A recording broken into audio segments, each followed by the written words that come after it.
Hey dog sport handlers, welcome to the Canine Handler Fitness podcast. I'm your host, Liz Joyce, your go-to expert for all things dog sport fitness.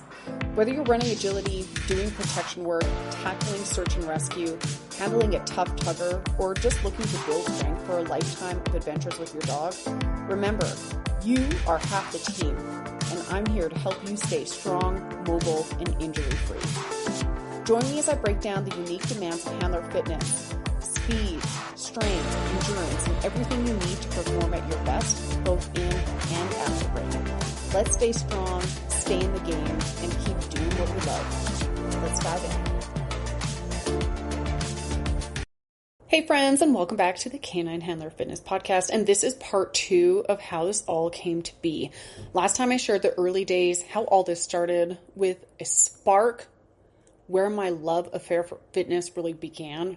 Also training my first German Shepherd, Hazel, and how the friendships and clients I met through dog sports helped shape the direction of my work.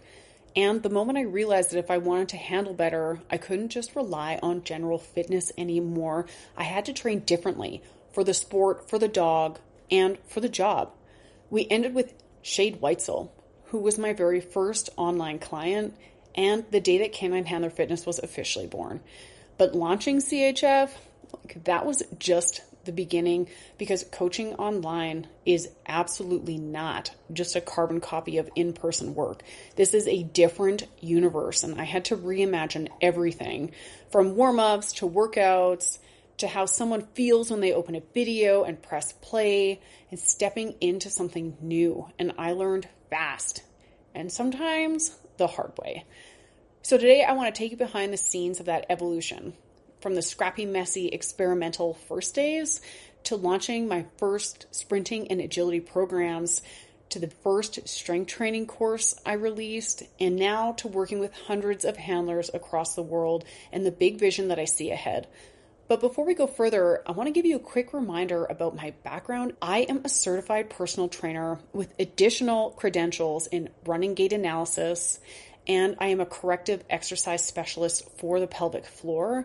I'm also a women's coaching specialist and have trained in osteoporosis safe program design, stretching and rolling techniques, and I have a deep and ongoing interest in the connection between the feet, core, and hips, and how fascia-focused training can help us build elastic strength, or the ability to store and release energy the way that we were designed to, and also in ways that are going to benefit our sport. It's that perspective of this background shapes everything that I create. In this next chapter, it's where CHF grew up and where we grow together. I think she's more of a teenager right now, but let's dive in. My very first lesson was that online coaching is not just Zoom personal training. It's its own beast to create workouts for groups of people I don't know personally. And I had to think about everything. People's space was one, and I designed them for use in small spaces. The equipment that people have access to, and I assume it's limited equipment.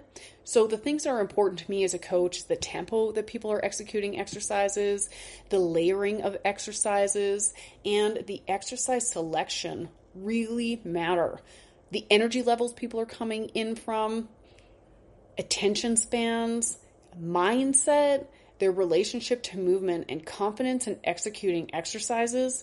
I had to think of all of it, and all for people that I did not know.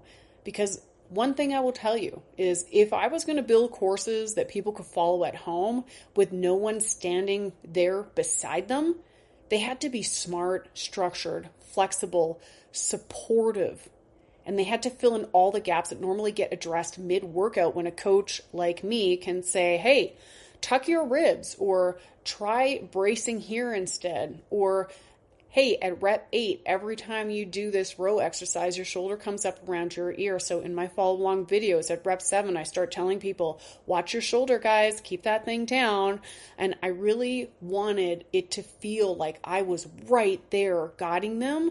And that meant I had to build these courses differently than other online programs that I've seen. The complexity of this really held me up for quite a while. I knew whatever I built couldn't leave anyone behind. Every interaction that people have with me, I take very seriously. I could be the last fitness person that this individual reaches out to. I could be the make it or break it. I could be the person that shows them they could do it, or the person that shows them that they cannot. And I always want to be that person that lifts others up. After I started working with Shade, and she had introduced me to her network, and then they introduced me to their networks, it started to spread. And what I was offering at the time was private coaching. I still offer this service, although I am full and have a wait list now. My private coaching service offers bi-weekly video calls, and I develop programs specifically for those people. My roster filled up really quickly, and it felt like personal training again, but just done virtually. But within about a year, my agility clients started lovingly but very firmly asking for sprinting and agility specific training. I made them for my clients at first, and when they asked to share them with their own students or training buddies, I decided to turn those programs into something more formal. My first course, called Fast and Agile, was released in May of 2022. I'm going to tell you, it was terrifying and also exhilarating, and one of the most creatively fulfilling things that I have ever done. I made this solid plan. I mapped it all out. Okay, if someone's going to start and I know they haven't been working out very much and they have a sedentary job, we need to make sure that their ankles and feet and Achilles and hips and core and back are ready for impact movement in a safe way. So how do I do that? We're going to start with ladder drills. What are the easiest ladder drills? Where should they go in the program? And I mapped it all out, from even that very basic thing all the way through to how do I teach people how to use their bodies really well and develop athleticism in a short amount of time. So I made the plan. I gave it literally everything that I had. And when I saw the gaps, I adjusted on the fly, which is kind of how I do life. That first intake brought in about 130 people, which was wild and one of the best groups I could have ever asked for. They were enthusiastic. They were so pumped to be there. I got a lot of feedback, data, and insights, and I used them all. I tweaked the warm-ups. I added modifications for people that have sore knees. I changed cueing language. I refined instructions, adjusted the distances for different fitness levels, and it kept evolving with my clients and also for my clients. By September 2022, I launched my first online strength training program, because here is the truth. If you want to move well and stay injury-free and handle powerfully, you have to be strong. And there is no shortcut around it, and I will die on this hill. In fact, you'll probably find dumbbells in my coffin on this hill. The problem that I had at the time is that even though that course was so well laid out and so well planned, because of how my app is set up, I didn't have the ability at the time for people to jump into where their fitness level was. And because I really cannot have anyone feeling left behind or unsupported, the program started at a very beginner level, which just really isn't where a lot of people are. And they could only choose speed or strength. And I knew that wasn't the best way to support them. It was fine initially, and it worked great, but it was not ideal for long-term health or performance or also engagement. So I sat with it and let the problem marinate, and then I asked myself, all right, Liz, well, what if they didn't have to choose, right? Like, what if they had access to everything, to all the programs, to the solutions for the side conversations that I have with people, and the real life coaching tips and course corrections I'd normally share in a check-in or strategy session? A full resource hub. Like, what if I could just make a full resource hub for them to use and for me, so I could coach them smarter, they could train better, and get a more full solution to their problem? And that's how the All Access Pass was born. In 2024, I launched a membership model built on everything I'd learned through thousands of clients and over 20,000 hours of coaching. And this is what it includes right now. And I'm so proud of this program and the people that are in it. Last year alone, y'all, they did 60,000 workouts. That's insane. In the All Access Pass includes these 6-week courses. So they have the option of choosing between 17 structured, progressive training programs to meet them at different seasons of life, injuries, or their goals. And over 350 workouts that are all on demand. They can choose whatever they want. They can also choose from 18 6-week courses that are sorted by challenge level and sport-specific goals. And within these courses, there's strength training and injury prevention and mobility development. And for the outdoor speed courses, there is going to be amazing drills and progressive sprint distances and footwork drills that help handlers move their body with more precision on course. I got to tell you though, one of the most game-changing things that I did in the All Access Pass was I did follow-along videos for the 6-week courses. And these videos really changed the game because they let me coach in real time. Because I know when most people have form fails, I can cue form corrections in anticipation of. When you can predict something, you can prevent something. I can also highlight what common mistakes to watch for, like reduction in toe splay or reduction in big toe pressure when people are doing step-ups.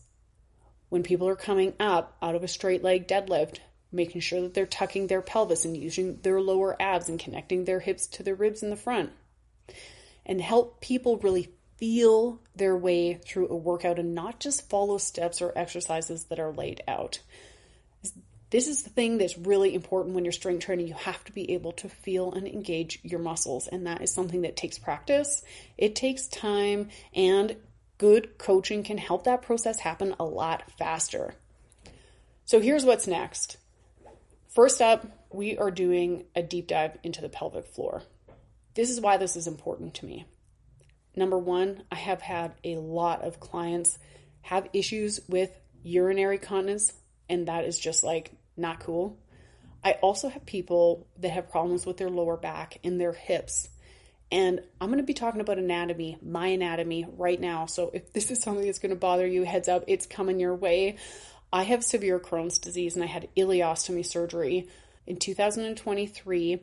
And one thing that happens when people have chronic inflammation is the tissue can change its cellular structure and be a lot more prone to cancer.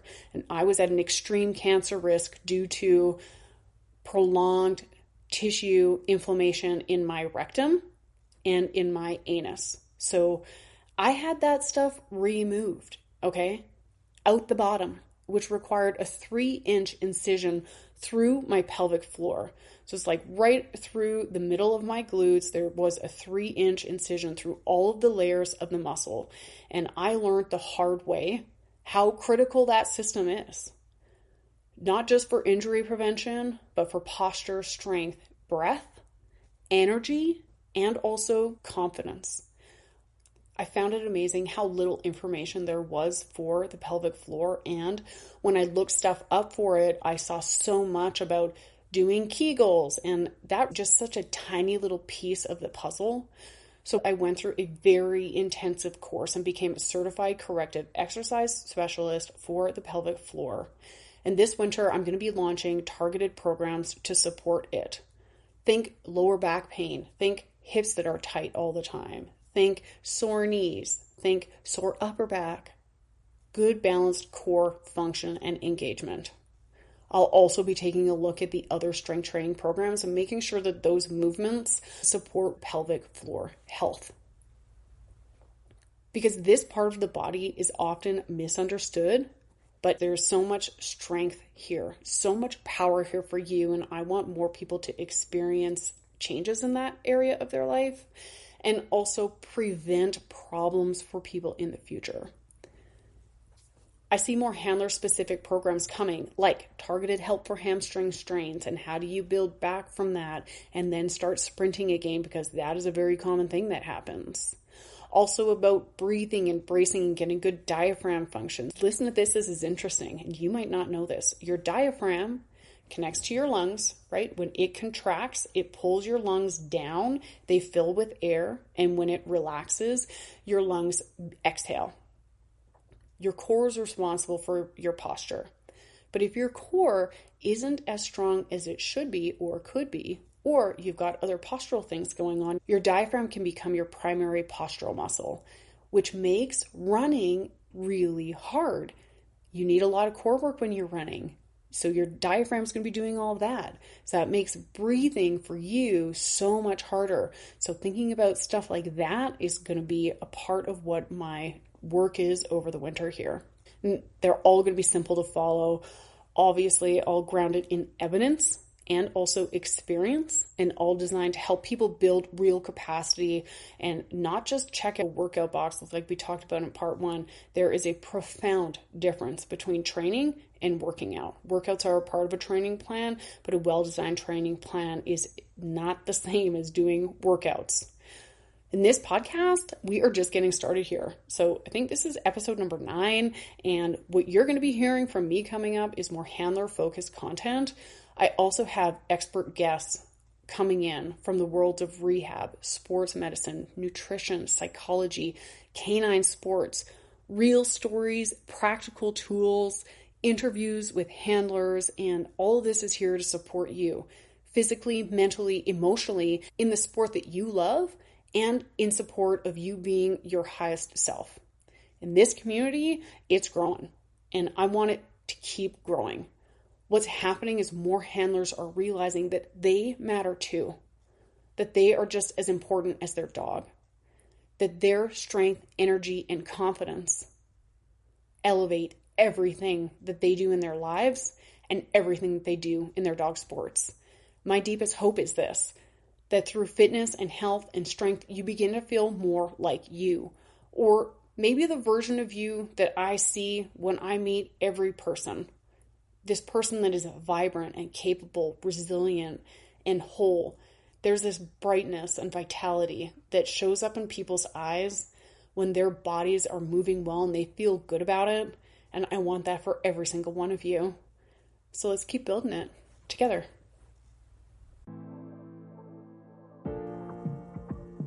Thanks so much for being here with me today and choosing to spend this time investing in yourself. I hope you feel encouraged to take action. Even the smallest steps forward will add up in ways you cannot even imagine yet. If this episode gave you something to think about or lifted you up, please share it with a friend. You really never know who might need these tools today. For more information, practical tools, and resources to help you get stronger and confident both in and out of the ring, head on over to caninehandlerfitness.com. You can also find me on all the socials under the same name, so come on over and say hi. I'm here to help you build the skills, knowledge, and belief you need to reach your goals. Keep going, keep learning, and most of all, keep showing up for yourself. You've got this, and I'll be here cheering for you every step of the way.